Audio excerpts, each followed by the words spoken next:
Good morning, everybody. You may remember this massive 7-foot pallet that I had, and I'm breaking it up using my good old Ryobi Sawzall reciprocating saw. That thing is a die-hard. That thing has seen some serious work. I have used the metal cutter and separated all the boards off. I didn't need to do the ends, which are really heavily built anyway. I just need a 72-inch piece as a nailer inside my shop. So I've got two pieces here that I'll use as nailers in the one corner. I'll take you inside and show you what I'm doing today. I am going to insulate this wall starting in this corner and then put pallet wood paneling on. And I experimentally used my Viair 12-volt air compressor with a brad nailer, and would you believe the thing works? This little air compressor from Viair is actually doing the job and putting brads in through pallet wood. So that's what I'm going to use. So this, I've got the insulation here, but I need nailers in the corner. So I'm going to put nailers in and then put in the insulation one row at a time and put the paneling up. So I'm going to put in one row of insulation, then do the paneling, then the next and the next and the next. This way it'll oops, I'm hitting my button. This way the insulation will be held up by the paneling, and however long it takes, and I won't have to worry about rodents if they did get in here, getting into the insulation. So a lot of work trying to demolish this stuff first so I can get in here and do that. So got to put nailers in the corner, and that's what's going next. Alright, I took out my shelf. I'm going to do this right. I just got a mega load of pallets, so I decided to use pallet wood paneling inside, and that's why I'm doing this now today. Got my nailers in. Now I can start insulating and then paneling. I'm going to start on this wall first, and well, I'll probably do that corner piece over to the door frame, and then do this wall and move my way on back. Alright guys, got the insulation outside. I got one section filled in. I'm putting it sideways to save insulation, and it won't matter, it's going to hold itself up in that narrow space. Over here I have to put it sideways because I don't have 24 on center insulation, and I'm going to use what I have, so I'll be cutting that sideways to fit. Right now I'm going to cut some pallet wood and put the paneling on here and see how it looks. Hey guys, well, the day is coming to a close, and all I got is a 15-16 inch piece of wall done, insulated and done. But what a day. My brad nailer blew a seal on me.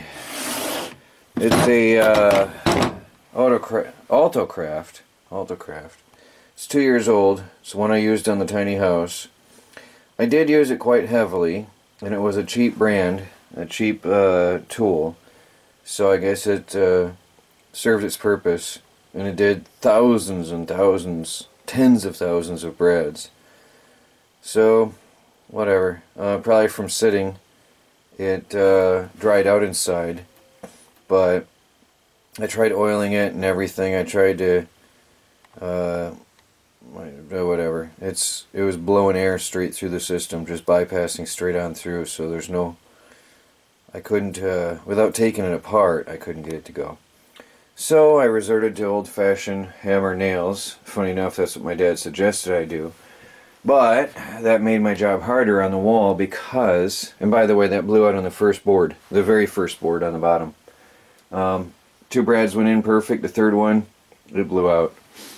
Anyway, I have to use softer wood, so I have to pick and choose and sort through to find boards that'll work for the project, so that makes my job tougher. But I got one done. One strip. So, let me show you what else I did and what Melanie's been up to today. By the way, using pallets is a job. I'll clean this up tomorrow, but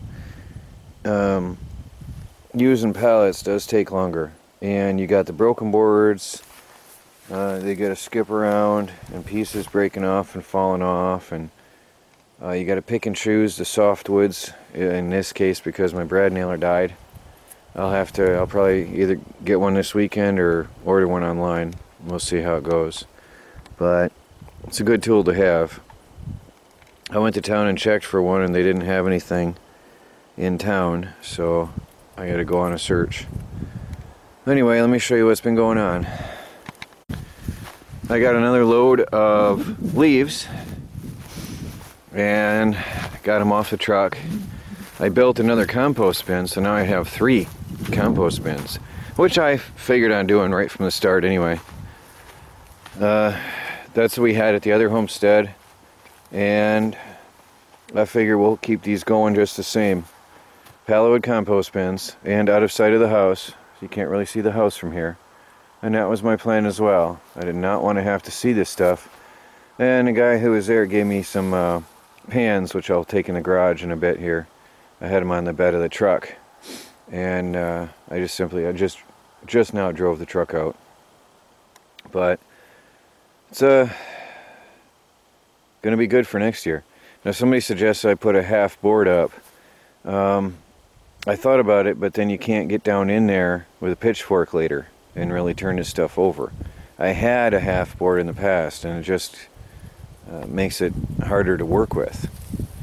So let me take you around and show you what Melanie's been up to. She has taken our herbs from indoors and she's bringing them outside. And she's planting some pansies that we got on discount. They had had some frost damage, so they were on clearance. She planted them along the front of the house and started our herb bed in the back side in there. So I think it's too early. I'm going to have to tell her it's way too early to get the aloe out here though. But the herbs will be fine probably, but the aloe won't make it. She's not used to, well, neither am I, this late in the year having possible freezing nights. So we have to adapt and adjust. But that's going to be really pretty. And those will spread out and fill this whole bed too. Oh, she cleaned up this. Look what she did there. She put one flower in there. And we got to get the potatoes in. I need to put them out in the garden soon. Those were from New York. And then she's got some more stuff here planted around in front of the house. Oh, all the way across in front of the house. Nice. Yes, it is a trailer. And then in front of the chalet, she put in, oh, cute. She said there was a bunch of marble buried and mixed in with the dirt, and she took the time and cleared it all out and made a border. And used a piece of driftwood for a decoration. And over here, some more flowers in front of the chalet. It's going to be pretty here this year.